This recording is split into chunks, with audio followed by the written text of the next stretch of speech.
At a family dinner, my daughter-in-law threw a wine glass straight at my head because I wouldn't let her parents take over my house. "Mom, you're being ridiculous," my son shouted. "You have 3 empty bedrooms," he screamed.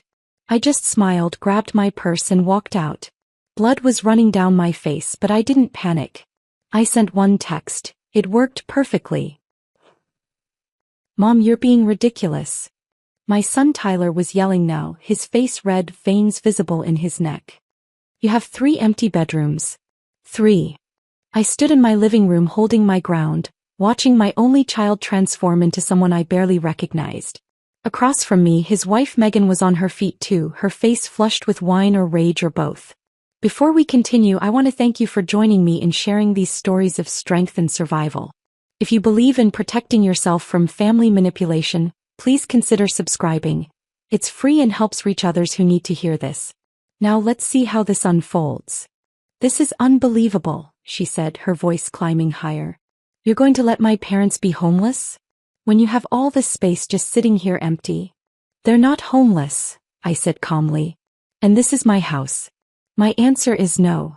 It was Thanksgiving Day. I'd spent 2 days cooking Tyler's childhood favorites, setting the table with Michael's mother's good china, trying to create one more family holiday in the house where my husband died 4 years ago. My twin granddaughters, Sophia and Olivia, were on the couch pretending to watch TV, but I could see their little bodies tensing up, sensing the danger in the room even if they couldn't understand it yet.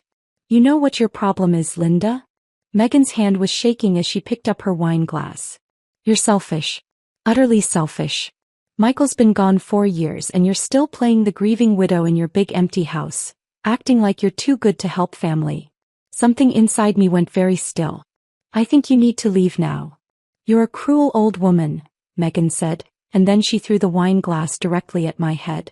I felt the impact before the pain registered. Heavy crystal connecting with my left temple with a sickening crack. Warm liquid streaming down my face. The room tilting slightly. Sophia started crying. Tyler shouted Megan's name but didn't move toward me. I touched my temple. My fingers came away bright red with blood. And I smiled. Because hidden cameras in my living room had just recorded everything. Because my attorney Catherine had prepared me for exactly this moment. Because this wasn't a disaster. This was the traps springing shut on the people who'd been trying to steal my house for months. But to understand how I got here, standing in my own home with blood running down my face, about to press assault charges against my daughter-in-law, you need to know what happened 2 months before when my bank called about a very suspicious transaction. It was a Tuesday morning in late September. I was still in my bathrobe, drinking coffee from the mug Michael bought me 20 years ago. The one that says, "World's Best Wife," in faded letters. The phone rang with a number I didn't recognize, official looking, the kind that usually means bad news. "Mrs. Harper? This is the Fraud Detection Department at First National Bank. We've flagged some unusual activity on your savings account." My coffee went cold in my hand. Unusual activity. Those words carry weight when you're 61 years old, living alone, managing the life savings you and your deceased husband spent 30 years building together. The woman on the phone was professional, reading from what was probably a script. Someone had attempted to transfer $15,000 from my savings account at 11:47 p.m. the previous night. The transaction failed because their fraud detection system caught it, but whoever tried had gotten far enough into my account to be deeply concerning. They correctly answered 3 security questions, she explained. Your husband's mother's maiden name. The street you lived on during college. Your first dog's name. I felt something shift in my chest, something cold and sharp. Can you tell me where the attempt came from? There was typing on her end. A pause that lasted 3 seconds too long. The IP address traces to Cary, North Carolina. Does that mean anything to you? Cary. Where my son Tyler lives. Where he and Megan have been raising Sophia and Olivia in a townhouse they constantly describe as suffocating and way too small for a family of 4. I thanked the woman, confirmed I hadn't authorized any transfer, and asked her to email me all the details. Then I sat at my kitchen table for 2 hours straight, staring at that fraud alert, watching morning sunlight creep across the hardwood floors Michael and I had refinished ourselves back in 1998. My name is Linda Harper. I'm 61 years old and I've been learning how to live alone for 4 years now, Ever since Michael collapsed in our front yard while mowing the lawn on a Saturday morning in June. One moment he was out there in his old Duke t-shirt pushing the mower in those neat diagonal lines he always insisted on, and the next moment he was on the ground clutching his chest. I ran outside barefoot. I held him while we waited for the ambulance. He died in my arms before the paramedics arrived, looking up at me with this expression of complete surprise, like he couldn't believe his story was ending this way. The silence that followed felt like drowning. Our 4-bedroom colonial in Raleigh, the house we bought in 1995 for $185,000, stretching our budget until we were terrified, suddenly became enormous and hollow. Every room echoed with emptiness. Every creak of the floorboards reminded me I was alone. The neighborhood changed around me while I stayed frozen in grief. What used to be modest middle-class families became an enclave of tech money and research Triangle Park executives. Our neighbors now drive Range Rovers and Teslas. They renovate their kitchens for amounts that make my stomach turn. Property values exploded. Our house is now worth $1.8 million according to the last appraisal, a number that seems surreal and vaguely obscene. People ask why I don't sell, why I don't downsize into something more appropriate for a widow living alone. My grief support group leader, Patricia, says I'm stuck in the past and need to create new memories in a new space. But they don't understand. This house holds everything that still matters. The kitchen where Michael taught me his mother's cornbread stuffing recipe, the one he made every Thanksgiving. The living room where we watched Tyler grow from a toddler taking his first steps to a teenager getting ready for prom to a man bringing home the woman he wanted to marry.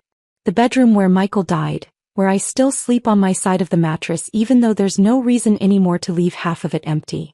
The rose garden Michael planted in the backyard the year Tyler was born. I tend those roses every Sunday morning like it's a religious ritual.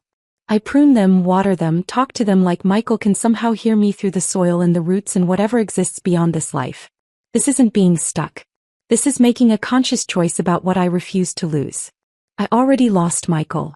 I'm not losing the house that still smells like him in certain rooms, that still creaks in the exact places where he used to walk.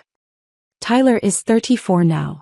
He works in medical device sales, traveling throughout the Southeast to pitch surgical equipment to hospitals. He makes good money, drives a new Audi, lives in what should be a comfortable life. He married Megan 5 years ago in a wedding that cost more than our first car. I remember watching her during the ceremony. Her smile looked genuine then, full of love and hope. But about 6 months after the wedding, that warmth disappeared whenever she looked at me. Now her smiles are tight and performative, like she's tolerating an obligation rather than enjoying family time. They have twin daughters, Sophia and Olivia, who turned 7 last month. Those girls are the only part of Tyler's life that still feels connected to the son I raised. When they visit, maybe twice a month, sometimes less, they run to me with construction paper drawings and stories about school. They ask if Grandpa's roses are blooming. They want to see the tree fort Michael built in the backyard before he died. They're innocent and pure in a way their parents stopped being years ago. Tyler spends those visits half present, constantly checking his phone, responding to work emails, making small talk that feels scripted and hollow. Megan makes pointed comments about my house. Must be nice having all this space just for yourself, she said during their last visit, walking through my dining room with an expression I couldn't quite read. We're basically on top of each other in our place. I can't even think straight with how cramped it is. At the time I thought she was just venting, making conversation, sharing normal frustrations about family life in a townhouse. Looking back now, I realize those visits weren't about family connection at all. They were reconnaissance. Tyler and Megan were studying my house, noting the layout, observing my routines, gathering information the way thieves study a bank before planning the robbery. I just didn't know I was the vault they were planning to crack open. That Tuesday morning, sitting with the fraud alert email glowing on my laptop screen, I felt something inside me crack and reshape. It was like watching water freeze, something fluid and warm turning hard and cold and impenetrable. I didn't call Tyler. Every maternal instinct screamed to pick up the phone, to give him a chance to explain, to believe there must be some reasonable explanation for why his IP address showed up on an attempted theft from my bank account. But some deeper wisdom held me back. Showing my hand too early would just make them more careful, more sophisticated in whatever they were planning next. Instead I called Catherine Brennan. Catherine is an estate attorney I met 3 years ago at the grief support group Patricia runs every Thursday evening at the community center.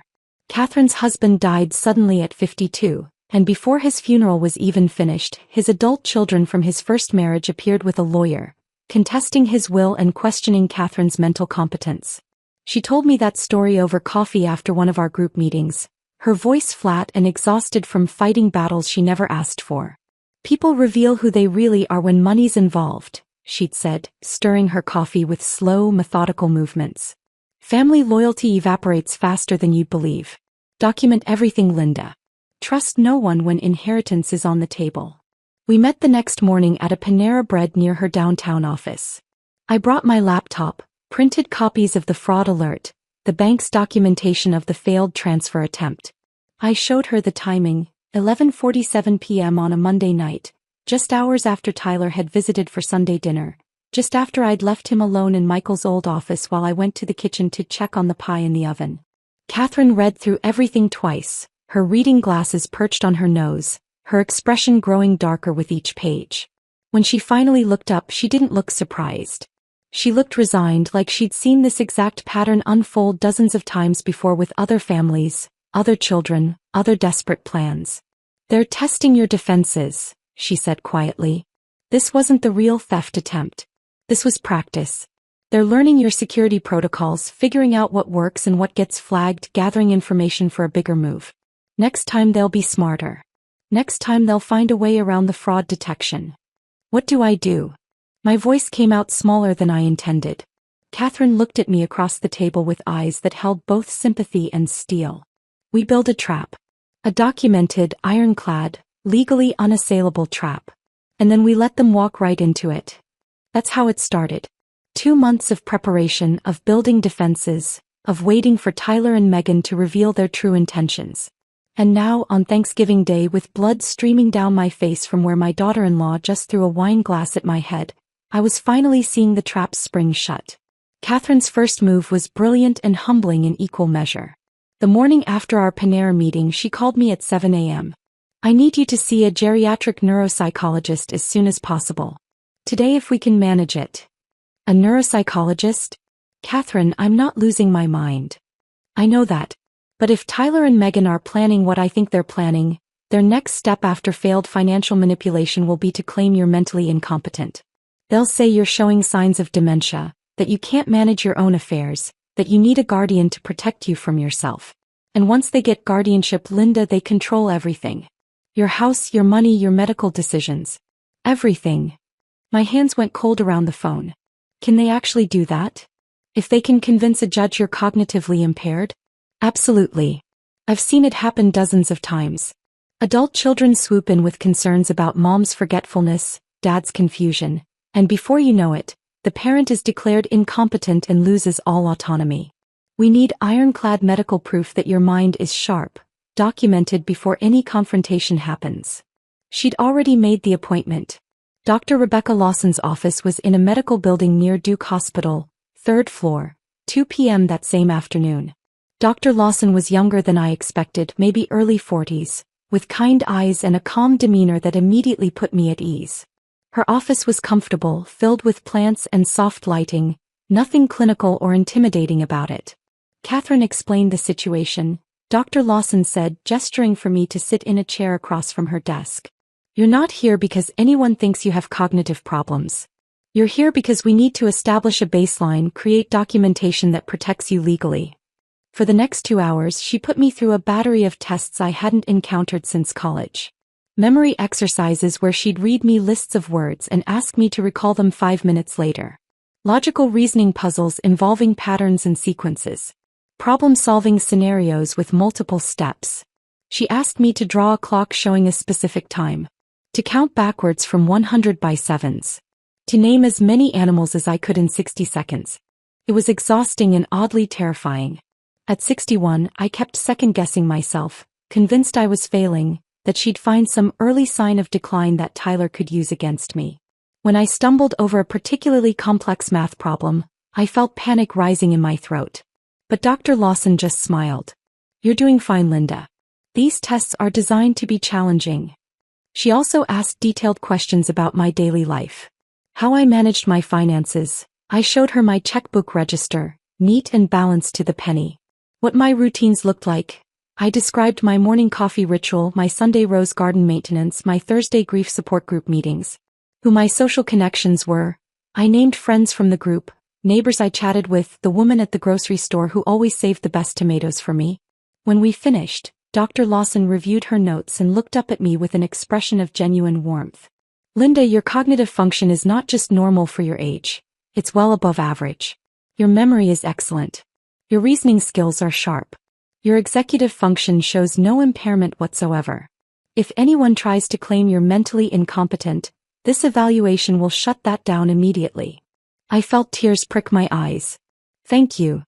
I'm going to write up a comprehensive report with all the test results and I'll have it notarized. Catherine will make sure it's filed properly with witnesses who have no connection to your family. This is your shield, Linda. Anyone who challenges your competence will have to overcome medical evidence that says otherwise. Catherine met me at a coffee shop an hour later to review the report. She read through it twice, nodding with satisfaction. This is exactly what we needed. Memory, reasoning, decision-making, all documented as excellent. If Tyler tries to claim you're declining, we have proof from before any conflict that you were completely sharp. The second step felt even more serious. Catherine brought in another attorney, Gerald Hoffman, who specialized in what he called contest-proof estate planning. We met in his office downtown, a place with mahogany furniture and law books lining every wall. Your current will is standard, Gerald explained, spreading my documents across his conference table. But standard doesn't protect against determined family members who want to challenge it. We need to rebuild this with specific protective language. For 3 hours we went through every clause, every contingency. Tyler remained a beneficiary. I wasn't ready to cut my only son out completely, some stubborn part of me still hoping I was wrong about his intentions. But the conditions we added made any manipulation pointless. If Tyler contested the will for any reason, he'd get nothing. If he claimed I was incompetent or under undue influence when I signed it, he'd be completely disinherited. If he tried to access my assets before my death through legal maneuvering, the same consequences would apply. We also created separate education trusts for Sophia and Olivia, each worth $200,000, managed by an independent trustee Catherine recommended. The girls would receive that money when they turned 25, regardless of what their parents did or said. Your granddaughters shouldn't suffer for their parents' choices, Gerald said. This protects them while also protecting you. Catherine made me read the entire revised will 3 times out loud, ensuring I understood every word, every consequence, every protection we'd built in. 3 witnesses I'd never met, associates from Gerald's firm, watched me sign and notarize the document. This isn't just a will anymore, Catherine said as we left Gerald's office. This is a legal fortress. If they attack, they lose everything.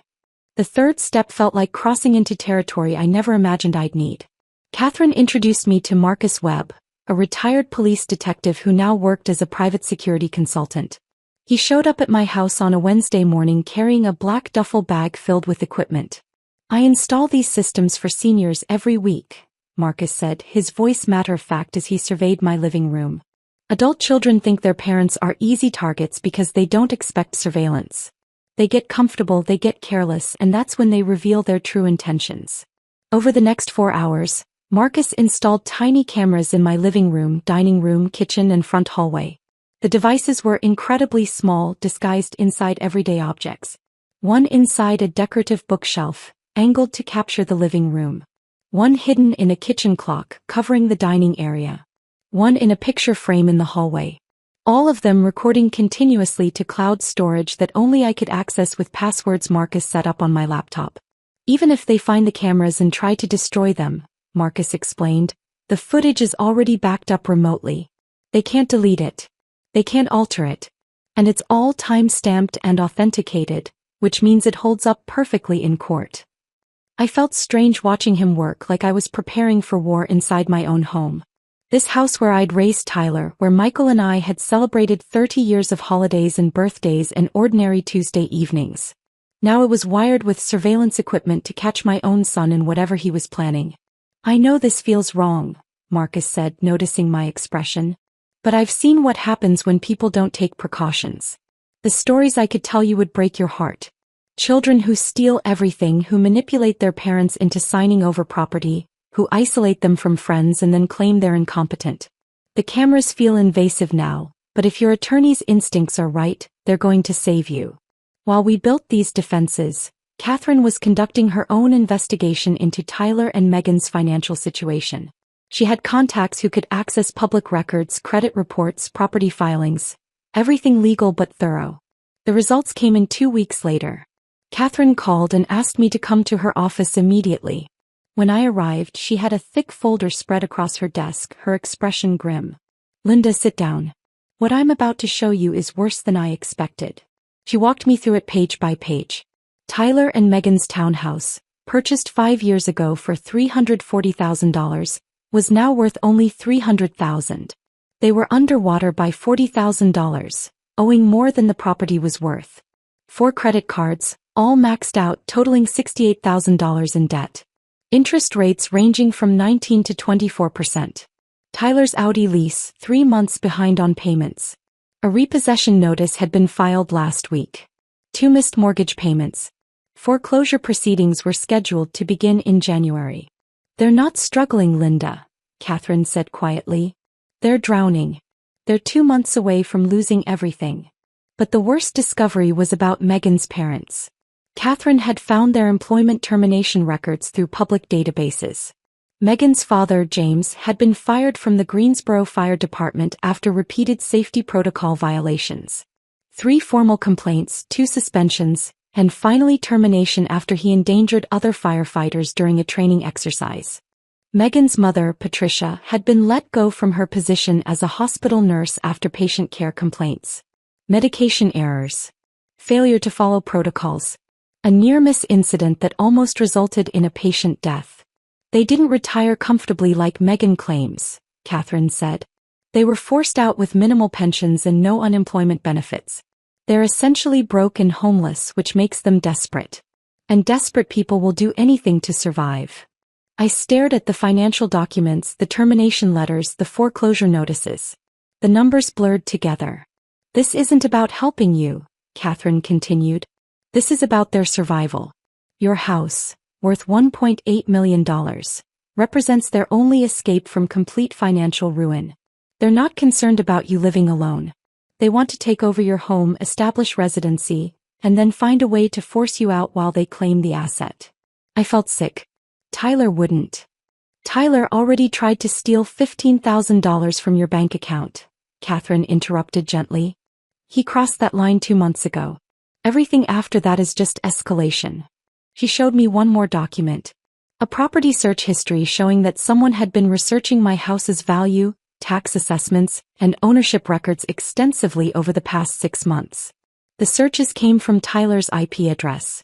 "They've been planning this for a while," Catherine said. "We're just getting ahead of them before they execute whatever their endgame is." I left Catherine's office that afternoon feeling like I was living in someone else's nightmare. But everything was in place now. The cognitive evaluation proving my competence. The ironclad will with protective language. The hidden cameras recording everything. The documentation of their financial desperation establishing clear motive. All we could do now was wait for them to make their move. The wait lasted 3 weeks. 3 weeks of pretending everything was normal while cameras recorded my every movement in case Tyler showed up unannounced. 3 weeks of Sunday dinners where I smiled at my granddaughters while watching my son's eyes catalog my belongings like an appraiser. 3 weeks of sleeping fitfully, wondering when the trap would spring. Then Tyler called on the Monday before Thanksgiving. "Hey Mom, just confirming, we're still doing Thanksgiving at your place, right?" His voice sounded casual, friendly even, but I'd learned to hear the calculation underneath. "Of course. I always host Thanksgiving." "Great. We'll be there around 2. The girls are really excited to see you." After we hung up, I sat staring at my phone. Catherine's words echoed in my head. They'll escalate. They'll push boundaries. They'll create pressure. And when they do, we'll have evidence. Thanksgiving morning arrived cold and gray, the sky the color of old concrete. I woke at 6 a.m. even though I didn't need to, my body too wired with anticipation to sleep. I made coffee in Michael's old mug and stood at the kitchen window watching the neighborhood wake up. My neighbor's teenage son was already setting up folding tables in their garage for their family gathering. Normal people having a normal holiday. I started cooking at 7. Herb roasted turkey with sage butter, the recipe Michael's mother had taught me 40 years ago. I rubbed the butter under the skin with hands that trembled slightly, remembering every Thanksgiving Michael had carved this same bird at this same table. His secret cornbread stuffing with sausage and apples.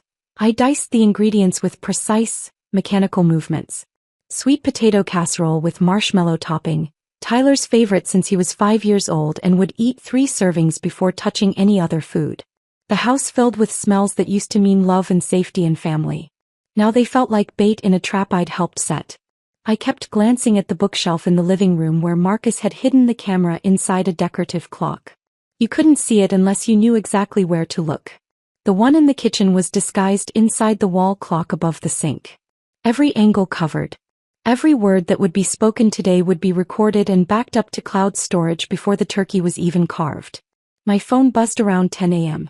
Catherine, remember, stay calm no matter what happens. Let them talk. Let them show themselves. The cameras will do the rest. I'll have my phone on all day. I set the dining room table with Michael's mother's china, the delicate pieces with the blue cornflower pattern that had survived 3 generations. The good silverware that only came out for holidays. Cloth napkins I'd ironed that morning. Everything perfect, everything normal, everything a performance. At 1:47 p.m., I watched through the kitchen window as Tyler's Audi pulled into my driveway. The same car that was 3 months behind on lease payments according to Catherine's investigation. The status symbol of a life financed entirely on credit and desperation. Tyler got out first, then walked around to help the girls out of their car seats. Sophia and Olivia tumbled out in matching burgundy dresses, clutching construction paper turkeys they'd obviously made at school. Megan emerged last, moving with careful precision in high heels that were impractical for anything except making an impression. She was carrying a wine bottle that even from a distance looked expensive. I opened the door before they could ring the bell. Happy Thanksgiving. Sophia and Olivia ran to me immediately, wrapping their small arms around my waist. Grandma. We made turkeys at school. Mine has 17 feathers. Sophia held up her artwork proudly. It's beautiful, sweetheart. Both of them are. Did you use your handprints? Yeah. Mrs. Patterson helped us trace them and then we got to color them with whatever colors we wanted. I did rainbow. Olivia did purple because purple is her favorite. The girls chattered on about school and their upcoming winter concert and the new playground equipment while Tyler approached with a hug that felt stiff and performative, like he was embracing a business associate instead of his mother. House looks great, Mom. Thank you. Come in, come in. It's cold out there. Megan stepped forward with her air kiss that barely grazed my cheek, bringing with her a cloud of perfume that made my eyes water. Linda, thank you so much for having us. This wine is extraordinary. $1.20 a bottle. It's from Napa, this tiny vineyard that only produces a few hundred cases a year. She set it on my kitchen counter with a little flourish, like she was planting a flag. I recognized the gesture now for what it was, claiming territory, establishing dominance, setting the stage for whatever performance was about to unfold. You didn't have to bring anything, I said automatically. Oh, I insist. Family should celebrate properly. We settled into the living room while the turkey finished its final hour in the oven. This was normally when we'd make small talk, when the girls would show me their latest drawings, when Tyler would complain mildly about traffic or work.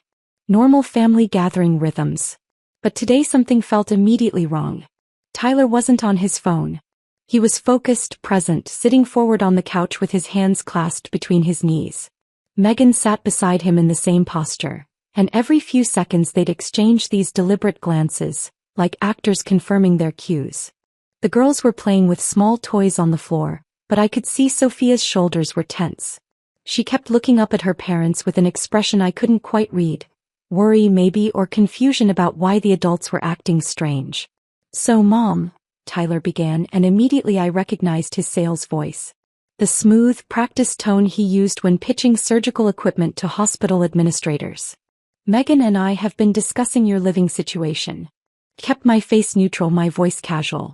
My living situation? This house. He gestured around the room. It's really too much for one person to handle. The maintenance, the yard work, just the daily management of this much space. I manage perfectly well.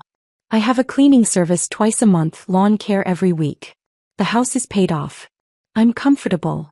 Megan leaned forward, her face arranging itself into an expression of concern that looked rehearsed in front of a mirror. But Linda, you're alone here. What if you fall and no one finds you for hours? What if there's a medical emergency in the middle of the night? We worry about you constantly. I almost laughed at the transparency of the lie. They hadn't worried about me at all until they needed something from me. I have my Apple Watch with fall detection, I said. And my neighbors check on me regularly. Mrs. Patterson next door and I have coffee every Wednesday. Tyler and Megan exchanged another glance, longer this time, and I could see them recalibrating their approach. Here's the thing, Mom, Tyler continued. Megan's parents, you remember Jim and Patricia, they just retired last month. Her dad's pension from the fire department, her mom's retirement from the hospital. They sold their place in Greensboro, but the market here is brutal right now. Everything's overpriced and they're staying in a hotel burning through their savings. The lies were so smooth, so practiced.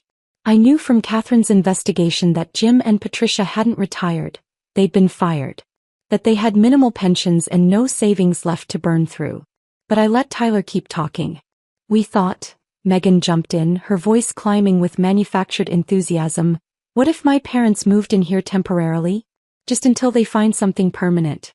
6 months, maybe a year at most. They'd pay you rent, help with maintenance, keep you company. My mom was an ER nurse for 30 years. She'd be amazing if you had any medical issues. She was setting up the guardianship play. Get the in-laws established in my house, position them as my caretakers, then use that as evidence I couldn't live independently. I looked at Tyler, really looked at him, and saw a stranger wearing my son's face. No. The single word landed like a stone in water. Megan's smile fractured at the edges. No. Just like that. You won't even consider it. I don't need to consider it. This is my home. I'm not interested in having roommates, temporary or otherwise. I value my privacy and my independence. Tyler's jaw tightened and I watched his sales pitch persona start to crack. Mom, be reasonable. We're trying to help you. I don't need help. What I need is for my family to respect my boundaries. Boundaries? Megan's voice went up an octave. Linda, we're talking about family. My parents are good people. They raised me, helped us with our down payment, babysit the girls every week. And now when they need help, you're just going to say no? When you have all this space sitting empty. It's not empty. I live here. You live here alone. Megan was standing now, her face flushed. Michael's been gone 4 years. When are you going to stop playing the grieving widow and think about someone besides yourself? That word, widow, was designed to wound, and it did. But I channeled Catherine's voice in my head. Stay calm. Let them show you who they are. The cameras are recording. I am thinking about myself, I said quietly. This is my home. My decision. And my answer is no. Tyler stood too, dropping any pretense of patience. Mom, you're being ridiculous.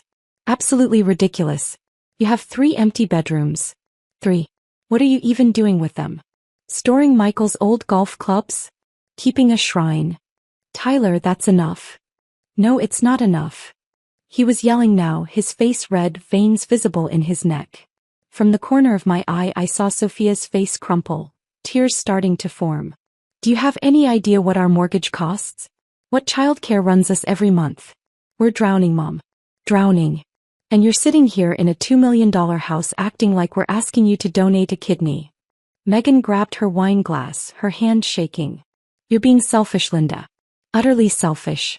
My parents gave up everything for their kids. And you can't even share a little space?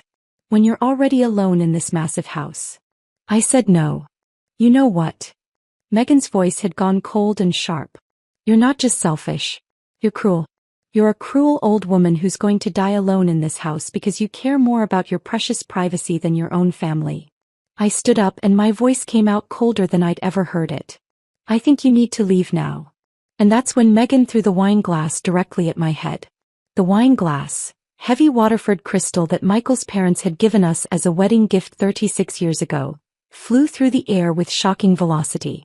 I watched it come toward me in what felt like slow motion but was probably less than a second. Then it connected with my left temple with a sound I'll never forget. A dull, wet crack followed by the musical tinkle of shattering glass. The impact registered before the pain. I felt the blow, felt my head snap slightly to the side from the force, felt warm liquid immediately streaming down my face. My hand went automatically to my temple and came away bright red with blood. The room tilted. I gripped the back of Michael's armchair to steady myself. Everything came into sharp focus. Sophia crying, a high-pitched wail of pure terror. Olivia frozen on the floor with her mouth open, her construction paper turkey forgotten in her lap. Megan standing with her hands still extended, her face cycling rapidly through emotions. Rage, shock, dawning horror as she realized what she'd just done. Tyler shouted, "Megan!" But he didn't move toward me. He didn't ask if I was okay. He turned immediately to his wife, reaching for her arm, trying to comfort her while she started crying. In that single moment I saw exactly where his loyalties lay. I touched my temple again. Blood was flowing freely now, soaking my fingers, dripping onto the collar of my cream blouse. The cut throbbed with each heartbeat. Wine mixed with blood on my skin, staining everything it touched. And beneath the shock and pain I felt something else. Satisfaction. Because 4 hidden cameras had just recorded everything. Every word of their rehearsed pitch. Every escalation. Every insult. The moment Megan grabbed the glass. The throw. The impact. My calm responses throughout. Tyler yelling about my 3 empty bedrooms, while his daughter cried in fear. The trap had sprung shut perfectly. "You need to leave," I said. My voice came out eerily calm, almost flat. "Mom," Tyler started. "Take the girls and leave my house. Now." Megan was sobbing, her hands covering her face. "I didn't mean, I'm so sorry, I just." "You need to go," I repeated. "I'm going to the hospital." I walked to the bathroom with careful, measured steps, very aware that the hallway camera was recording my composed exit. Blood dripped onto my blouse, my hand the hardwood floor. I grabbed a kitchen towel from the linen closet and pressed it against the wound, then looked at myself in the mirror. Blood matted my gray hair. Wine stained my cream blouse in dark purple splotches. The gash above my eyebrow was deep, the edges ragged from where the crystal had torn the skin. My face was pale beneath the blood. I looked like a victim, which was exactly what the police needed to see. Behind the closed bathroom door I could hear Tyler's voice, low and urgent, trying to calm Megan. The twins were still crying. Dishes sat untouched on the dining room table. The turkey I'd spent 2 days preparing, the stuffing Michael had loved, all of it abandoned in the wreckage of this disaster. I walked back through the dining room. Tyler and Megan were on the couch now, her face buried in his shoulder, him murmuring something I couldn't hear. The girls had retreated to the far corner, huddled together. "Please leave and lock the door behind you," I said, grabbing my purse from the hall table. "My car keys. My phone. I'm going to the emergency room." Tyler stood up. "Mom, wait. Let me drive you. This was an accident. Megan didn't mean." "It's assault," I interrupted, my voice still that strange flat calm. "That's what the police will call it. And I need you to leave before I call them." "You're not going to call the police." Tyler's voice carried a note of disbelief. "She's family. He made a mistake. She's apologizing." She threw a glass at my head and opened a 2-inch gash that's going to need stitches. "That's not a mistake. That's assault." I walked past him to the front door. Tyler followed me, still talking, still trying to minimize what had just happened. "Mom, please. Think about the girls. Think about what this will do to them if you involve the police. Let's just talk about this. Megan will get help, anger management or something." I turned at the door and looked at my son. Really looked at him. "You stood there and called me ridiculous for not giving you my house. You yelled at me while your daughter cried in fear. And when your wife threw a glass at my head, you didn't check if I was okay. You comforted her. That tells me everything I need to know about who you've become." His face crumpled, but I was already walking out, already getting into my car. I drove 3 blocks before the adrenaline started wearing off and my hands began shaking on the steering wheel. Blood had soaked through the towel. The throbbing in my temple intensified into sharp, stabbing pain. I pulled over in a Target parking lot and sat there breathing carefully, methodically, keeping myself together. Then I pulled out my phone and sent a text to Catherine. It worked perfectly. Her response came within seconds. On my way to Duke Regional. Don't talk to Tyler. Document everything. I started the car again and drove to the hospital, checking my reflection in the rearview mirror at red lights. The blood looked dramatic against my pale skin. The wine stains on my blouse would photograph well. I looked exactly like what I was. An elderly woman who'd been assaulted by her own family. Duke Regional Medical Center's emergency room was surprisingly manageable for Thanksgiving afternoon. Most people were still at home with their families, not yet dealing with the usual holiday injuries. A triage nurse took one look at my temple and immediately escalated my intake. How did this happen? She asked, gently examining the wound. My daughter-in-law threw a wine glass at my head during Thanksgiving dinner. Her eyes widened slightly, but her professional composure held. Hey, let's get you taken care of. I sat in the waiting room for maybe 15 minutes, pressing the blood-soaked towel to my head, when Catherine burst through the entrance doors. She was in jeans and a casual sweater, her hair pulled back in a ponytail. Clearly she'd been pulled away from her own family gathering. She saw me and her expression hardened into something fierce. Show me. I pulled back the towel. The bleeding had slowed but hadn't stopped. The wound looked ugly, the edges ragged and gaping. Tell me everything, Catherine said, sitting down beside me and pulling out her phone. Every word. Every action. Exact sequence of events. I recounted the entire dinner. The way Tyler and Megan had sat on the couch like presenters at a business meeting. The rehearsed pitch about my living situation. Their coordinated tag teaming. Tyler's escalation into yelling about my 3 empty bedrooms. Megan's insults about me playing widow. The moment she grabbed the glass. The throw. Catherine took notes with rapid precision, asking clarifying questions. Who said what first? When exactly did Tyler start yelling? What were Megan's exact words before she threw the glass? She called me a cruel old woman who was going to die alone. Catherine's jaw tightened. And Tyler. He yelled at her name after she threw it. But he didn't come to me. He went to comfort her. Good. That's important for the statement. Catherine looked up from her phone. Linda, I need to ask you directly. Do you want to press charges? I didn't hesitate. Yes. And I want a restraining order. Catherine nodded once, decisive. I'll call Durham County Sheriff right now. Given your age, you're 61. This isn't just simple assault. North Carolina law has specific statutes for assault on a person over 60 by a family member. This is elder abuse, Linda. It's a serious felony. A felony? For throwing a glass. For assault with a deadly weapon causing serious injury to an elderly person by a family member. That glass was a weapon. Your injury required medical treatment. You're over 60. She's family. All those factors elevate the severity. Within 30 minutes, 2 sheriff's deputies arrived at the emergency room. The younger one was male, maybe late 20s, with short cropped hair and a professional demeanor. The senior deputy was a woman in her 50s with gray-streaked hair pulled back in a tight bun and eyes that looked kind but had probably seen every form of human cruelty imaginable. They introduced themselves, Deputy James Martinez and Sergeant Alan Kozlowski, and asked if we could speak somewhere private. A nurse directed us to a small consultation room off the main ER corridor. Sergeant Kozlowski pulled out a small recording device. Mrs. Harper, we're going to document your statement. Take your time, tell us everything that happened, and we'll ask clarifying questions as needed. For the 3rd time that afternoon, I recounted Thanksgiving dinner. But this time I was more detailed, more specific. The deputies listened with focused attention, Sergeant Kozlowski taking written notes while the recorder captured my voice.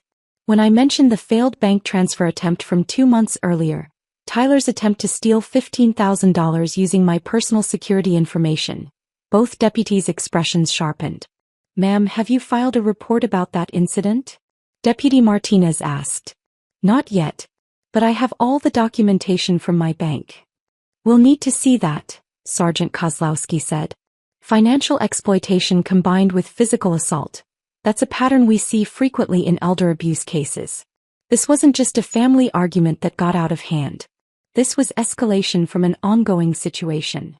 They asked Catherine for her contact information, took copies of the bank fraud alerts on her phone, and then asked permission to photograph my injury. Sergeant Kozlowski took photos from multiple angles with a professional camera, Close-ups of the gash, wider shots showing my blood-stained blouse, my wine-soaked collar, the exhaustion and stress visible in my face. "We're going to bag your blouse as evidence," Deputy Martinez said.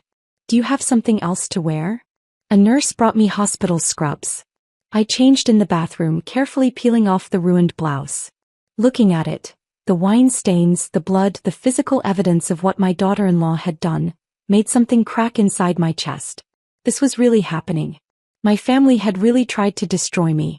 When I emerged, Sergeant Kozlowski was speaking quietly with Catherine. She turned to me with an expression of professional compassion. "Mrs. Harper, we're going to contact your son and daughter-in-law tonight for statements. Based on what you've told us and the evidence we've documented, we'll be filing assault charges against Megan. Given the circumstances, this will likely be charged as assault with a deadly weapon causing serious injury. That's a Class E felony in North Carolina." "What happens next?" I asked. "She'll be arrested probably tomorrow morning. She'll be processed, arraigned, and a judge will set bond. You can request an emergency protective order, which I strongly recommend. We'll include that in our report." After they left, a doctor finally came to examine my wound. He was young, probably a resident, with gentle hands and a calm bedside manner. "This is going to need stitches," he said, cleaning the area with antiseptic that stung sharply. 6, maybe 7. "It's deep but clean. Should heal well, though you'll have a scar." As he worked, threading the needle through my skin with careful precision, I thought about that scar. How I'd see it every day for the rest of my life. How it would be a permanent reminder of the day my son chose his drowning marriage over his own mother. The day I finally stopped making excuses for family and started protecting myself instead. The doctor finished, applied a bandage, and handed me care instructions and a prescription for antibiotics. Catherine drove me home. My house was dark and empty when we pulled into the driveway. Part of me had expected Tyler to be waiting on the porch, but the street was quiet, just the distant sounds of other families finishing their Thanksgiving celebrations. "Let's check the footage," Catherine said. We went straight to my office, a small room at the back of the house that used to be Michael's workspace. His desk was still here, the one he'd refinished from a yard sale find 30 years ago. I'd kept it exactly as he'd left it, though now my laptop sat where his accounting ledgers used to be. I pulled up the cloud storage system Marcus had set up, my fingers trembling slightly as I entered the password. Catherine pulled a chair close beside me, her reading glasses perched on her nose. "Start from when they arrived," she said quietly. I clicked on the living room camera feed and dragged the timeline back to 1:47 p.m. The screen showed my empty living room, then Tyler appearing in the doorframe, followed by the girls, then Megan. We watched in silence as the afternoon unfolded from 4 different angles. The living room camera captured everything with brutal clarity. Tyler and Megan settling onto the couch, their postures identical, both leaning forward, both with this rehearsed intensity. Every few seconds they'd make eye contact, these deliberate glances that looked like actors checking their cues. The girls playing on the floor, gradually getting quieter, their small bodies tensing as they sensed something wrong. "Look at that," Catherine said, pausing the footage. "See how synchronized they are. That's not spontaneous concern. That's a practiced presentation." He was right. Watching it from this remove, with the shock and adrenaline worn off, the choreography was obvious. The way Megan would speak, then Tyler would build on what she said. The way they'd pass the conversation back and forth like a relay race. They'd rehearsed this probably multiple times, refining their pitch until it sounded natural. We switched to the dining room camera angle, watching the escalation. Megan standing up, her voice climbing. Tyler joining her, his sales persona cracking into genuine anger. And me, sitting in Michael's chair, my voice calm and level throughout. My face composed. My hands steady. "You look completely rational," Catherine observed. "Even when they're yelling, you're measured and calm. That's crucial, Linda. It shows you weren't the aggressor. You weren't emotional or out of control. You were simply maintaining boundaries." The kitchen camera showed Megan grabbing the wine glass. We watched her hand shake, watched her face contort with rage as she picked it up. Catherine replayed that section 3 times, watching the exact moment when Megan's anger transformed into action. "Premeditated," Catherine muttered. It wasn't a reflexive throw. She picked up the glass, held it for 2 full seconds while she was yelling, then made the decision to throw it. "That's intentional assault," not heat-of-the-moment reaction. Then we switched to the hallway camera with the wide angle that captured the living room, dining room and front entrance all at once. This was the angle that showed everything. The glass flew through the frame in slow motion. I could see the wine sloshing inside the crystal as it tumbled through the air. The impact against my temple. My head snapping slightly to the side. Blood immediately visible. The glass shattering, pieces falling onto the carpet. Sophia's scream was loud enough that the audio peaked and distorted slightly. But what made my chest tighten was what came next. Tyler didn't move toward me. He turned to Megan, reached for her, pulled her into a hug while she started sobbing. The girls were crying in the corner. And I stood there, touched my bleeding temple, walked calmly to the bathroom. "He didn't check on you," Catherine said, her voice hard. "His mother is bleeding from a head wound and he comforts his wife instead. That tells a jury everything they need to know about his priorities." We watched the rest. My composed exit, my quiet statement that they needed to leave, Tyler following me to the door, still making excuses for Megan. All of it captured in perfect clarity with timestamps and audio that would hold up in any court. "This is extraordinary evidence," Catherine said finally. "Clear video, multiple angles, clear audio, no ambiguity whatsoever. You look rational and in control throughout. They look rehearsed and then unhinged. A prosecutor's dream." I saved clips from all 4 angles to a separate folder. My hands were steadier now, the shock giving way to something colder and more focused. Catherine closed her laptop and pulled out a different folder I hadn't seen before.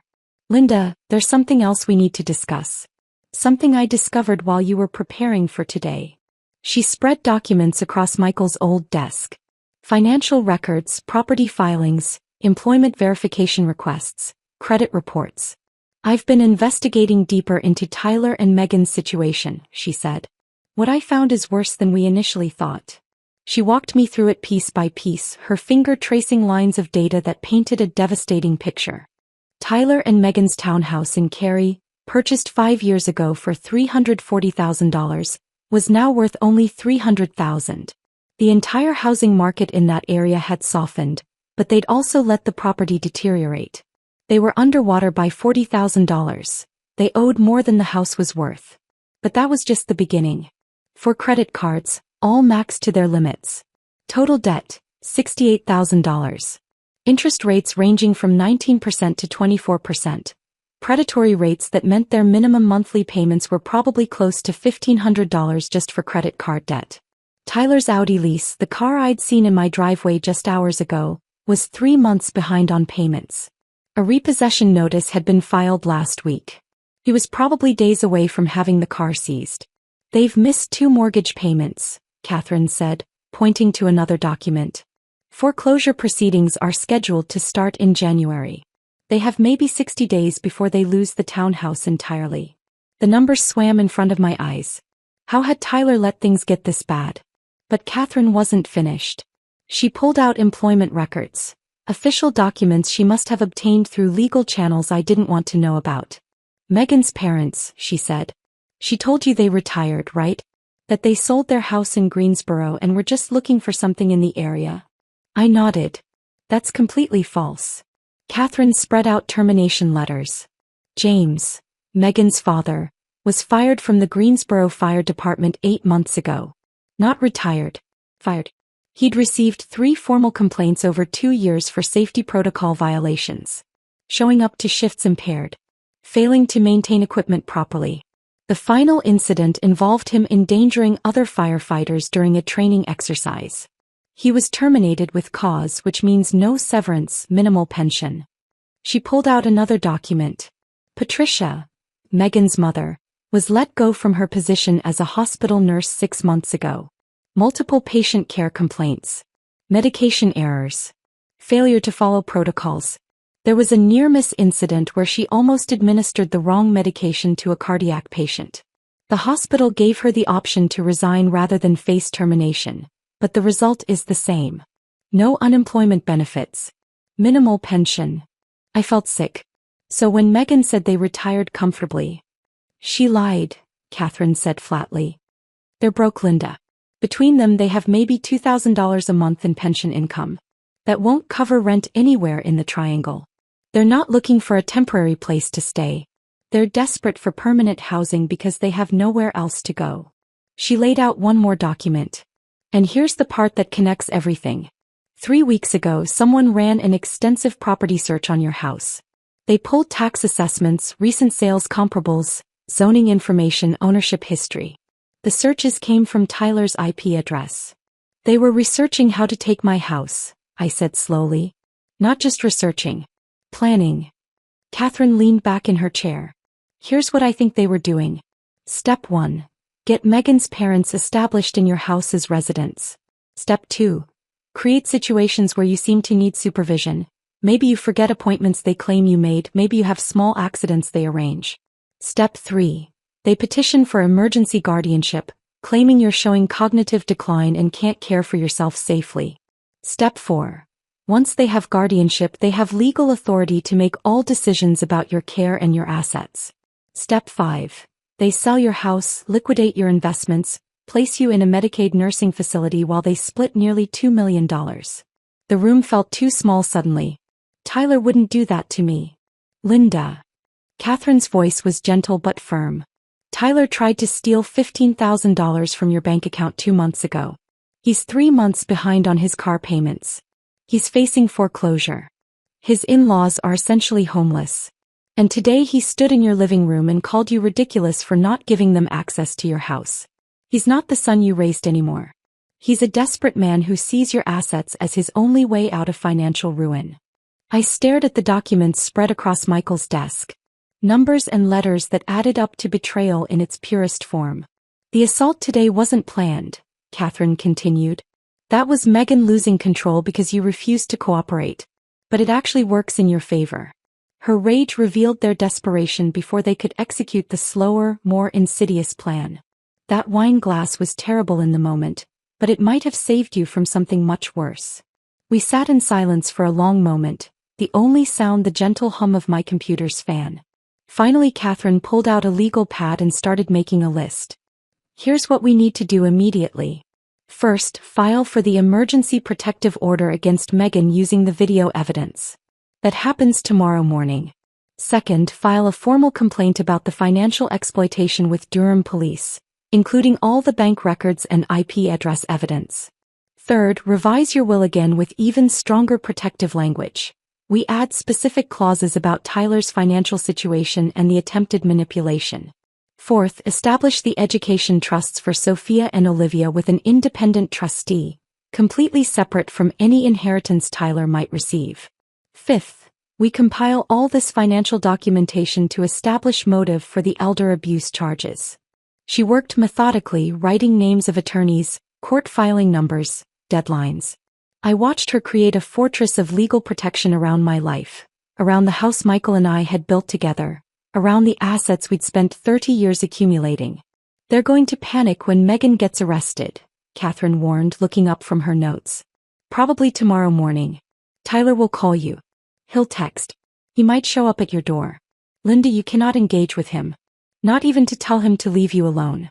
Any contact could be used by their attorney to claim you're not really afraid, that the assault wasn't as serious as you're claiming, that this is just a family dispute blown out of proportion. What do I do if he shows up? You call the police immediately. You don't answer the door. You don't respond to texts or calls. All communication goes through me. I'll be your barrier between you and them. It was nearly midnight when Catherine finally gathered her things to leave. I walked her to the door, my body aching with exhaustion, the stitches in my temple throbbing with each heartbeat. At the door, she turned and gripped both my shoulders, looking directly into my eyes. Linda, what happened today was horrible. Genuinely horrible. But in a strange way, that wine glass was a gift. It revealed their true nature before they could execute their real plan. If Megan hadn't lost control, if they'd managed to get her parents into this house, you'd be fighting a much harder battle 6 months from now. I nodded, not trusting my voice. Get some sleep, Catherine said. Tomorrow starts the legal process. It's going to be difficult, but you're not alone. I've got you. After she left, I stood in my quiet house, surrounded by memories and evidence and the wreckage of what my family had become. The Thanksgiving turkey sat cold and forgotten in the kitchen. Dishes were still set on the dining room table. Blood stains marked the carpet where I'd stood after Megan through the glass. I walked through each room, turning off lights, checking locks. The cameras were still recording, would continue recording every moment until this was over. In my bedroom, I caught my reflection in the mirror. The bandage on my temple looked stark white against my pale skin. My eyes looked older than they had this morning, like I'd aged years in a single afternoon. I climbed into bed on my side of the mattress, leaving Michael's side empty out of habit. Outside, the neighborhood was quiet. Other families sleeping off their Thanksgiving dinners, unaware that 3 blocks away, a mother had just watched video footage of her own son choosing his wife over her bleeding body. I closed my eyes, but sleep was a long time coming. I woke Friday morning to pale gray light filtering through my bedroom curtains. My temple throbbed with a dull, persistent ache. For a few disoriented seconds, I forgot what had happened. Then I touched the bandage on my forehead and everything came rushing back. I made coffee in Michael's mug and sat at the kitchen table, staring at the dried blood stains on the carpet near the living room. I should clean those, I thought distantly. But I couldn't make myself move. At 9:47 a.m. my phone buzzed with a text from Catherine. Arrest warrant executed. Megan in custody. I sat very still, coffee growing cold in my hands, trying to imagine what was happening 40 minutes away in Cary. Deputies at Tyler and Megan's door. The knock that wakes you from whatever desperate sleep you manage to find. Megan being told she was under arrest for assault with a deadly weapon. Handcuffs. The walk to the patrol car while neighbors watched from windows. Were the twins there? Did Sophia and Olivia watch their mother being taken away by police? Part of me felt sick at the thought. Part of me felt something darker.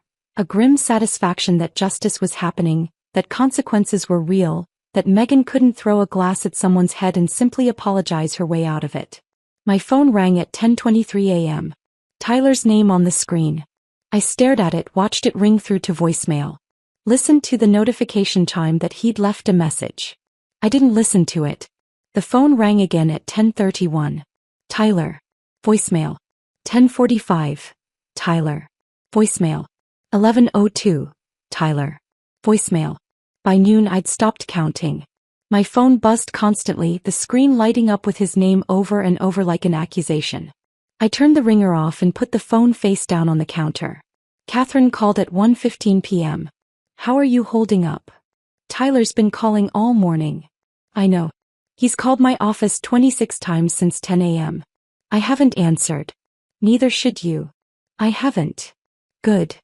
There was a pause, then Catherine's voice softened slightly. Linda, I know this is hard. He's your son. But any contact right now could be used against you.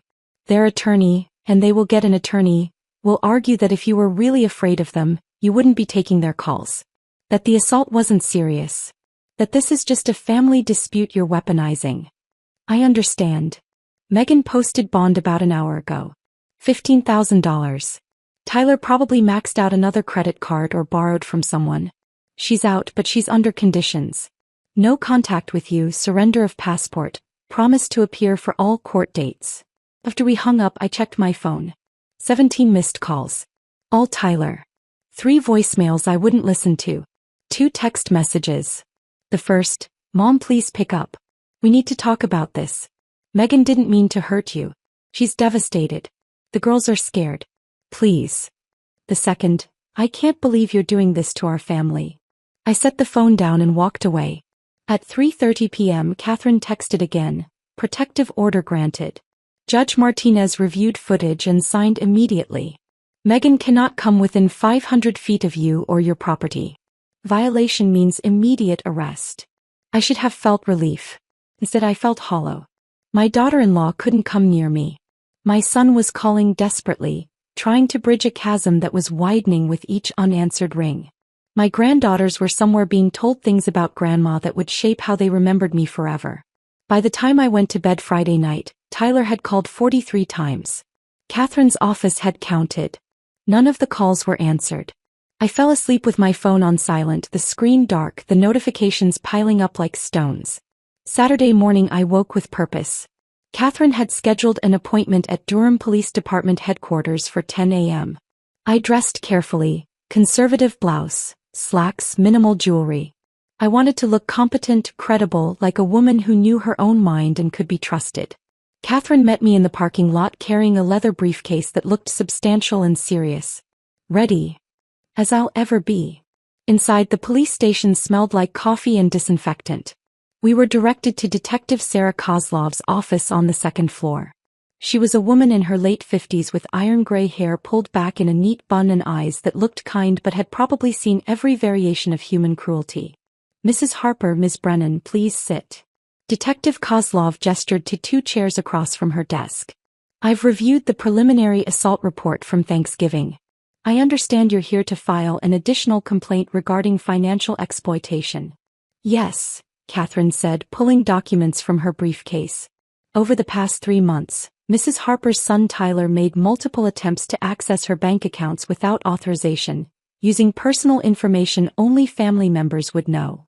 For the next hour we walked Detective Kozlov through everything. The initial fraud alert from the bank. The IP address tracing to Tyler's townhouse.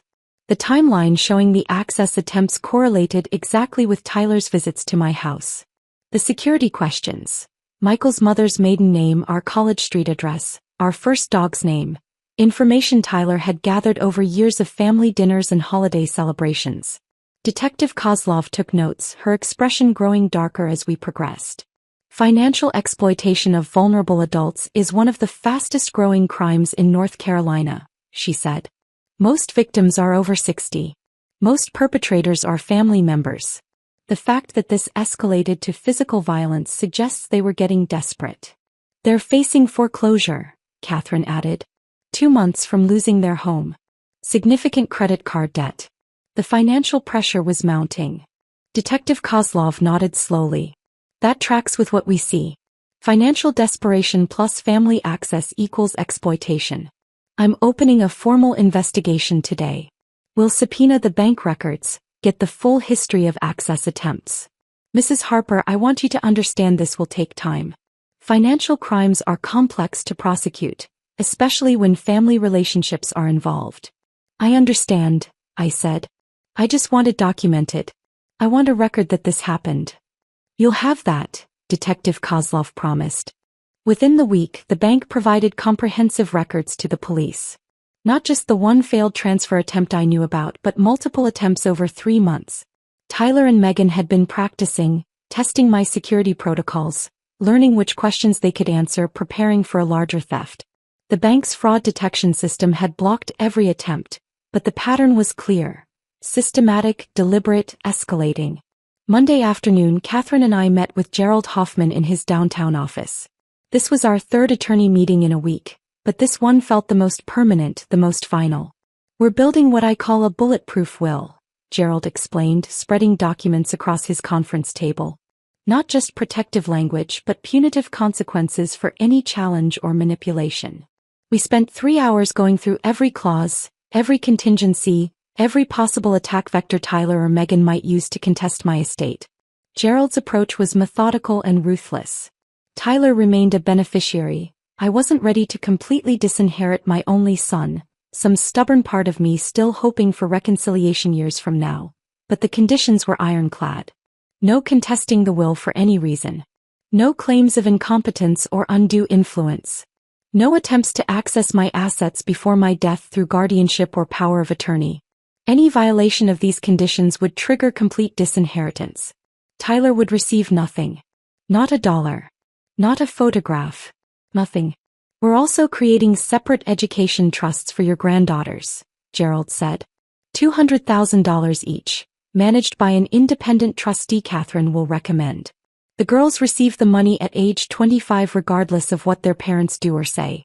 Tyler and Megan can't touch it, can't contest it, can't use it as leverage. "These girls deserve a future even if their parents are predators," I said, my voice catching slightly. Gerald looked at me over his reading glasses. "You're protecting innocence while punishing manipulation. That's exactly what a good will should do." 3 witnesses from Gerald's firm, people I'd never met who had no connection to Tyler or Megan, watched me sign the document. Each page was initialed, notarized, filed with the county clerk. By the time we finished, my estate was a legal fortress that would take an army of lawyers years to penetrate. Tuesday afternoon I was reading in my living room when the doorbell rang. The sound made me flinch. I'd been jumpy since Thanksgiving, startling at every unexpected noise. I pulled up the security camera feed on my phone. Tyler stood on my porch looking like he'd aged 10 years in 5 days. Unshaven. Rumpled clothes that might have been the same ones he'd worn at Thanksgiving. Dark circles under bloodshot eyes. He looked broken. Part of me wanted to open the door. Part of me wanted to mother him, to fix whatever was wrong, to make everything okay like I'd done when he was small and the world hurt him. But I'd learned that some hurts are self-inflicted. Some pain is earned. I pressed the intercom button, creating a barrier of technology between us. The protective order doesn't include you, but I'm asking you to leave. Tyler's voice came through tinny and desperate. Mom, please. Just 5 minutes. I need to explain. I need you to understand. Understand what? I interrupted. That you tried to steal $15,000 from my bank account? That you researched my property value to plan how to take my house? That you stood in my living room calling me ridiculous while your wife threw a glass at my head? His face crumpled on the screen. We were desperate, Mom. The townhouse, we're going to lose it. Megan's legal fees are going to destroy us. Her parents have nowhere to go. The girls. Stop, I said, my voice harder than I'd ever used with him. Tyler, I raised you better than this. I taught you about integrity, about asking for help honestly instead of trying to manipulate it. You didn't come to me and say, Mom, we're struggling financially. You tried to hack my bank account.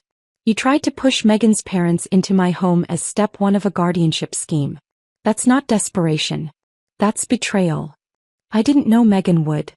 Yes, you did. You stood there and watched her escalate. You yelled right alongside her. You called me selfish and ridiculous. And when she threw that glass, you didn't protect me. You comforted her. Silence stretched between us, filtered through an intercom speaker and a locked door. I've updated my will, I continued. You're still in it, but with conditions. Any attempt to contest it, any claim that I'm incompetent, any legal maneuvering to access my assets before I die, you get nothing. There are education trusts for Sophia and Olivia that you can't touch. That's what's left, Tyler. That's what remains of our relationship. Mom. His voice broke. I love you, Tyler. I will always love you. But I don't trust you anymore. And I'm not sure I even like who you've become. If you want any relationship with me going forward, it will be on my terms with clear boundaries and only after you've done serious work on yourself. Until then, please leave me alone.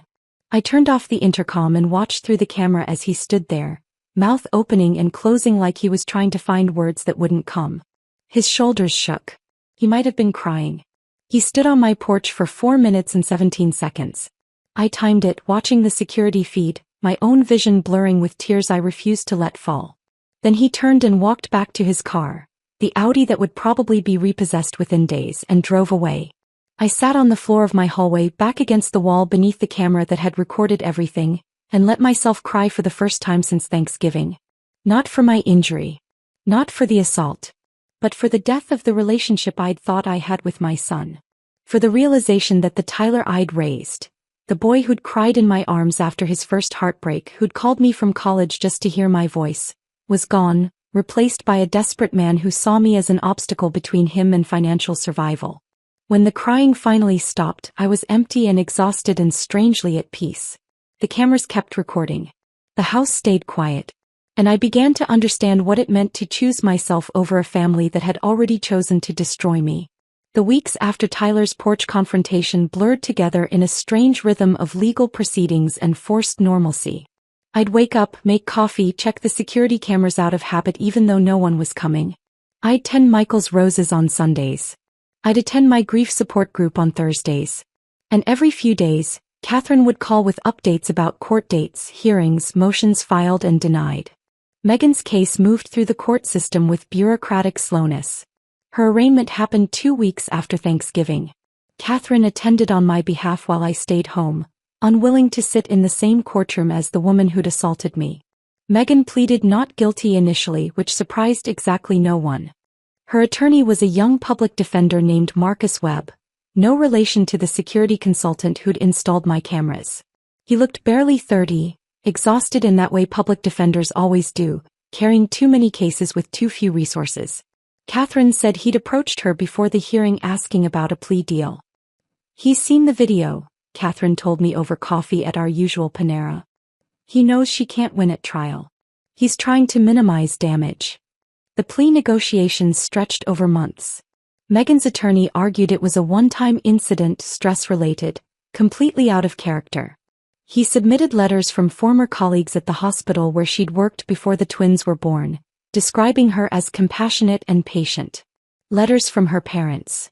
The same parents who'd been fired from their jobs but were now portrayed as upstanding citizens. Even a letter from Tyler describing Megan as a devoted mother overwhelmed by financial pressure. The prosecutor, a no-nonsense woman named Diana Chin, countered with the security footage. She made the court watch all 4 camera angles. She highlighted the rehearsed nature of their pitch, the coordinated tag teaming, the escalation that showed calculation rather than spontaneous loss of control. She didn't just throw wine in a moment of anger, Diana argued during one hearing I attended via video conference. She picked up a heavy crystal glass, held it while she continued yelling, then made a deliberate decision to throw it at an elderly woman's head. That's assault with a deadly weapon, not heat-of-the-moment reaction. Judge Martinez, a stern woman in her 60s who reminded me of my high school principal, watched the footage 3 separate times in chambers. Catherine said the judge's face remained impassive throughout, but she took extensive notes. In late March, 4 months after Thanksgiving, Megan took a plea deal. Assault causing serious injury, reduced from the original felony charge of assault with a deadly weapon. 18 months probation with strict conditions. 200 hours of community service. Mandatory anger management counseling. 1 session per week for the entire probation period. And the part that mattered most to me, a permanent protective order. Megan couldn't come within 500 feet of me or my property for the rest of her life. She couldn't contact me directly or through third parties. She couldn't attend events where I was present. If I showed up at a future school graduation for Sophia or Olivia, Megan would have to leave. The elder abuse aspect is noted in the court record, Catherine explained after the sentencing hearing. But it wasn't prosecuted as a separate charge. The judge wanted it documented in case there's any future behavior pattern. I should have felt victorious. Instead, I felt hollow. My daughter-in-law had a criminal record now. My son's wife was a convicted criminal. My granddaughters would grow up knowing their mother had assaulted their grandmother. Detective Kozlov's investigation into the financial exploitation took longer and ended with results that left me frustrated and angry. By April, she had everything documented. The multiple access attempts over 3 months, the IP addresses all tracing to Tyler's townhouse, the security questions only family would know, the pattern of escalation clearly visible in the bank records. She presented it all to the Durham County District Attorney's Office recommending charges of attempted financial exploitation of a vulnerable adult. The DA declined to prosecute. Given the family relationship and the fact that no funds were actually stolen, the assistant DA explained during a phone call Catherine put on speaker in her office, "We don't feel criminal charges are warranted at this time. These cases are extremely difficult to prosecute. Juries are sympathetic to family financial struggles. And without actual theft occurring, we'd likely lose at trial." Catherine's face went red.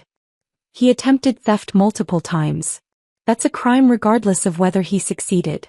That's like saying attempted murder doesn't count because the victim didn't die. I understand your frustration, Ms. Brennan, but our office has to allocate resources strategically. We're pursuing the assault case vigorously. The financial matter is better handled through civil remedies and banking protocols. After the call ended, Catherine sat fuming in her office chair. This is exactly the problem with elder abuse prosecution. Juries see adult children struggling financially and think, well, the parent has money, why shouldn't they help? They don't recognize it as theft. But if the legal system wouldn't punish Tyler, the banking system did. My bank permanently flagged his information in my security protocols. They created additional authentication requirements for any account changes. Now I needed to appear in person with 2 forms of ID for any significant transactions. They assigned my accounts to a special monitoring status where any unusual activity would trigger immediate manual review. Tyler could never access my money again. The digital fortress Catherine and I had built was complete, even if the criminal one had gaps. We file all the investigation records anyway, Catherine said, organizing documents into a thick folder. If he ever tries anything again, Any financial manipulation, any guardianship petition, any legal action. We have established pattern of predatory behavior documented in official police reports. This isn't a win, Linda, but it's protection. The letter started in February, a month after Tyler's confrontation at my door. The first arrived in a plain white envelope with Tyler's return address in Cary. Handwritten, not typed. His handwriting looked shakier than I remembered. Mom, I'm so sorry. I know saying it doesn't change anything, but I need you to know I never meant for any of this to happen. Megan was under so much stress. The townhouse, her parents, the girls. I should have protected you. I should have stopped her before things escalated. I failed as a son. I'm sorry. I read it once, sitting at my kitchen table with coffee growing cold. Then I filed it in a folder I labeled Tyler, Evidence, and put it in my office filing cabinet. The second letter came a week later, longer, more detailed. Mom, I need you to understand what we were facing. The mortgage was 3 months behind. They were going to foreclose. We were going to lose everything. The house, our credit, the stability the girls need. Megan's parents really were desperate. I thought if they could just stay with you temporarily, it would give us breathing room to figure things out. I never wanted to take your house. I just wanted help. That one I read twice, analyzing the language. The way he framed their plan as help, rather than manipulation. The way he positioned their financial crisis as my problem to solve. I filed it with the first letter. Over 7 months, 10 more letters arrived. Some were weeks apart. Some came in clusters. 3 letters in 5 days, like Tyler was spiraling and writing was his only outlet. Letter 3 justified the bank access attempts. I was just trying to check on your finances to make sure you were okay, to see if you needed help managing things. Letters 4 and 5 were purely apologetic again, describing Megan's stress, their marriage counseling, their efforts to rebuild. Letter 6 included photos of Sophia and Olivia at their school's spring concert, with a note. The girls miss you so much. They ask about you constantly. They don't understand why Grandma won't see them anymore. That one landed like a knife between my ribs. I stared at the photos, the twins in matching dresses holding recorders, smiling at the camera, and felt grief so acute it was physical. But I didn't respond. Because using the girls as emotional leverage was manipulation, and I recognized it now. Letters 7 and 8 turned subtly accusatory. I can't believe you'd destroy our family over one mistake. Megan was having a breakdown. He's getting help now. Anger management, therapy, everything. You're choosing your house and your pride over your own son and granddaughters. Letter 9 was short. Mom, please. Just talk to me. 5 minutes. That's all I'm asking. Letters 10 and 11 arrived in June, 7 months after Thanksgiving. By then Tyler's tone had shifted to something approaching acceptance. I know you're not going to respond. I know I destroyed your trust. But I need you to know I love you. I'll always love you. And if you ever decide you want to talk, I'm here. I read each letter once, filed it in the folder, and never wrote back. Because words on paper were easy. Tyler could craft apologies, explain circumstances, frame desperation as justification. But I remembered the reality. The calculation in his eyes during Thanksgiving dinner, the sales pitch he and Megan had rehearsed, the way he'd comforted his wife instead of checking on his bleeding mother. Words meant nothing compared to those memories. While Tyler sent letters I wouldn't answer, I was slowly rebuilding the life they tried to steal.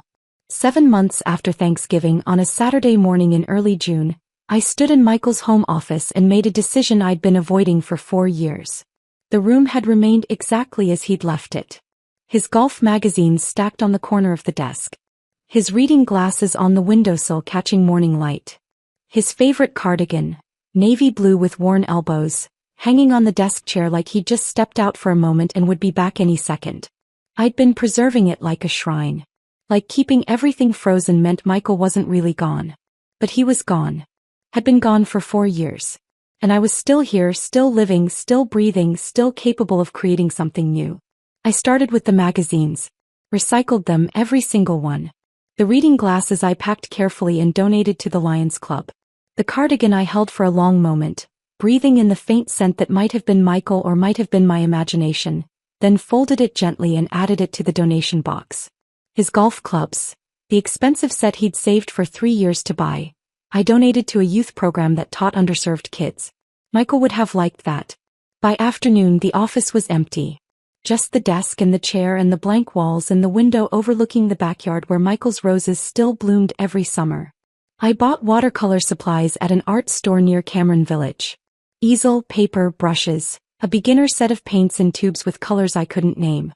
The young woman who helped me was patient and enthusiastic, probably assuming I was a grandmother trying a new hobby.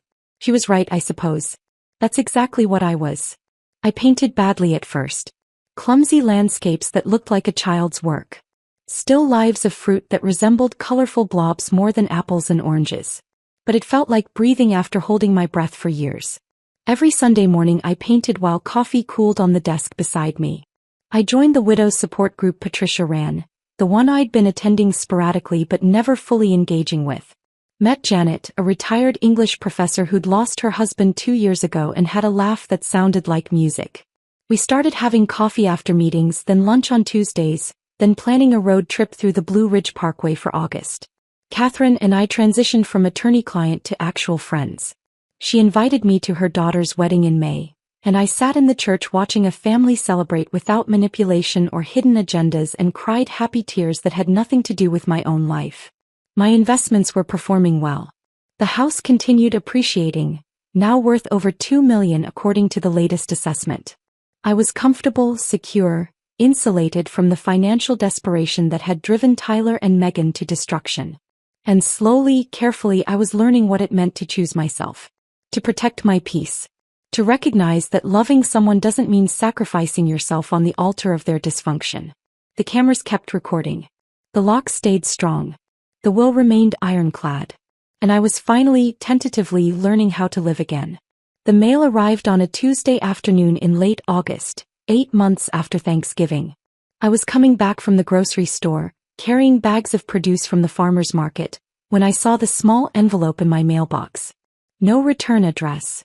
Just my name and address written in careful, deliberate letters. The kind of handwriting that belonged to a child who was still learning cursive, who formed each letter with concentration and pride. Sophia's handwriting. I set the grocery bags on the kitchen counter and sat down at the table before opening it. My hands were shaking slightly. I knew whatever was inside would hurt because Tyler wouldn't send something unless he thought it would crack my resolve. Inside was a birthday card, the cheap kind you buy at the grocery store with generic flowers on the front. But what made my chest tighten was what Sophia had drawn inside. A crayon picture of 3 people standing in front of a house. Me, recognizable by my gray hair drawn in silver crayon. 2 smaller figures labeled Sophia and Olivia in careful letters. The house behind us had a bright red door and flowers in the yard. Michael's roses probably, though they were drawn as simple circles in various colors. Hearts floated in the sky around us. A yellow sun with rays like a child's drawing, simple and pure. At the bottom, in purple crayon with some letters backwards, I miss you, Grandma. Love, Sophia and Olivia. I sat at that kitchen table and cried for 2 solid hours. The kind of crying that comes from somewhere deep in your chest, that shakes your shoulders and leaves your throat raw. The kind of crying that empties you out and leaves you hollow and exhausted. I looked at that drawing and saw all the birthdays I'd miss. All the school plays and soccer games and first days of school. All the moments when Sophia and Olivia would look for me in the audience and I wouldn't be there. But I didn't call Tyler.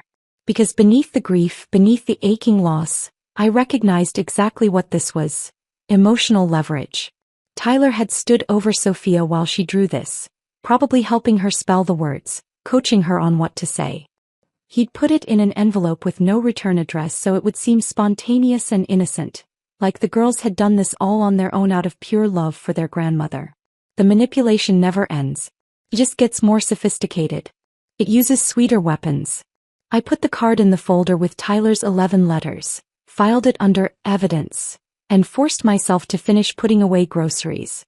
The next day was Wednesday, my regular lunch day with Catherine.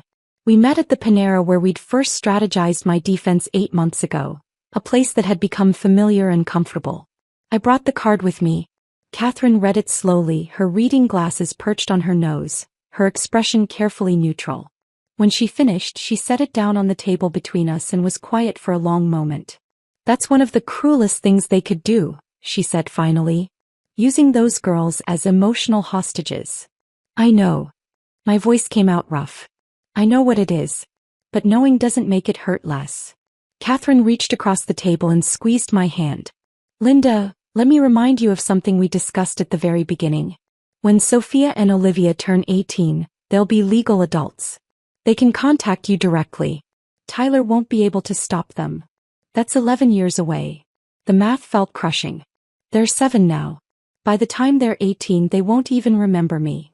Maybe not. Catherine leaned back in her chair. But when that time comes, you can have coffee with them. You can show them everything. The security footage, the court documents, the bank fraud attempts, Tyler's letters. You can explain what happened from your perspective, not filtered through whatever story Tyler's been telling them. They'll understand or they won't. But at least they'll hear the truth. And if they don't believe me, then they'll still have $200,000 each waiting for them in education trusts that Tyler can't touch. A gift from a grandmother they may not remember, but who loved them enough to protect their futures even when it meant protecting herself from their parents. I looked at the card lying on the table between us. Sophia's careful lettering. The crayon hearts. The house with the red door. 8 more years, I said. The twins would be 15 when I turned 70. 18 when I was 73. I'll be almost 70 by the time I can see them again. You'll be 69, Catherine corrected gently. Still healthy, still sharp, still living in your home on your own terms.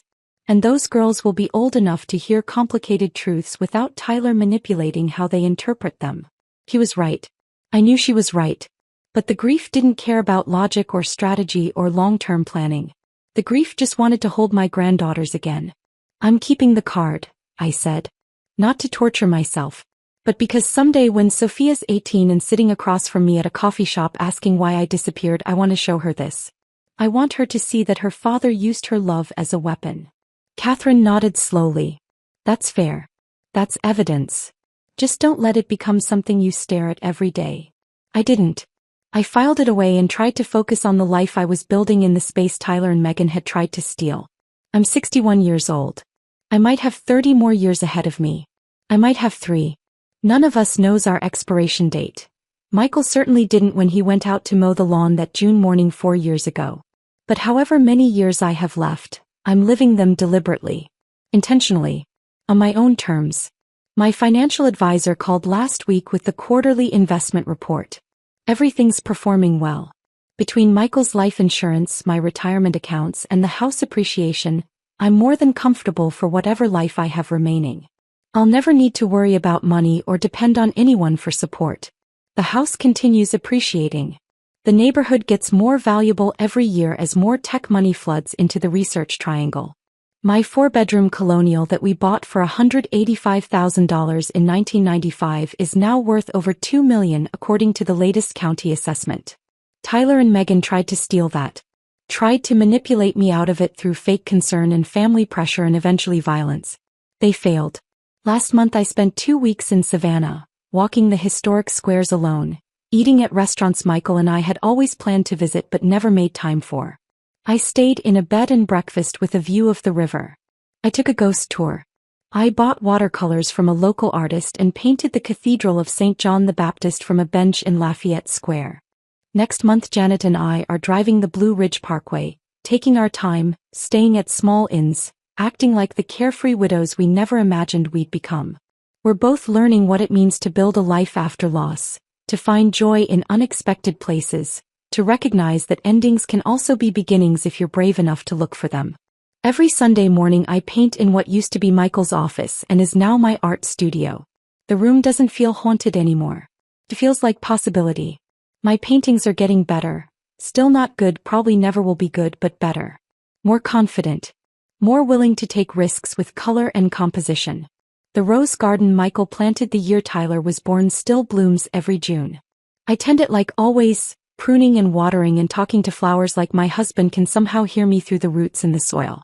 But now I cut bouquets for Janet and the other women from my support group instead of letting the roses wither on the stems. Michael would like that, I think. He always hated waste. I catch my reflection sometimes in mirrors or windows when the light hits a certain way and I see the scar on my left temple. It healed into a thin silver line, barely visible unless you're looking for it, but always there. That scar is a reminder. It reminds me of blood and wine and Thanksgiving dinner destroyed. It reminds me of my son calling me ridiculous while his daughters cried in fear. It reminds me of the moment I chose myself over a family that had already chosen to betray me. And I don't regret it. Not even a little. That scar means I survived. It means I recognized manipulation and refused to be a victim. It means I protected myself when my own family wouldn't. If you're reading this, if you're dealing with adult children who think they're entitled to your home, your money, your autonomy, please listen to what I learned the hard way. Get a lawyer. A good one who specializes in elder law and estate protection. Don't wait until something happens. Do it now while you're still thinking clearly and can make decisions without pressure. Document everything. Keep records of weird questions about your finances. Note when someone shows unusual interest in your living situation. Save emails and texts. Install security cameras if you need to. Don't ignore the warning signs. That son who suddenly wants to help manage your bank accounts. That daughter-in-law who keeps suggesting you need supervision. That pressure to sign documents just to make things easier. These aren't expressions of love. They're reconnaissance for something bigger. And most importantly, this is the hardest part. Don't feel guilty for protecting yourself. Even from your own blood. Especially from your own blood. Because at the end of the day, you don't owe anyone your peace, your security, or your home. Family doesn't get to manipulate you just because you share DNA. Love doesn't mean letting people destroy you. I wake up every morning in my own bed, in my own house, living my own life. The doors are locked. The cameras are still recording. The will is ironclad with penalties for anyone who tries to contest it. My accounts are protected with authentication protocols Tyler can never breach again. And I sleep fine at night. Better than fine, actually. I sleep with the peace that comes from knowing I chose myself. From knowing that when the people who were supposed to protect me instead tried to destroy me, I had the strength to walk away. The house is quiet now. Just me and Michael's memory and the roses that bloom every summer. My Tuesday lunches with Catherine. My Thursday support group. My Sunday morning painting sessions. Janet's terrible jokes that make me laugh until my sides hurt. It's a smaller life than I imagined at 61. Smaller than the one I dreamed of when Tyler was born, when I pictured holidays with grandchildren and family dinners that felt safe instead of dangerous. But it's mine. Completely, entirely, protectively mine. And some days that's enough.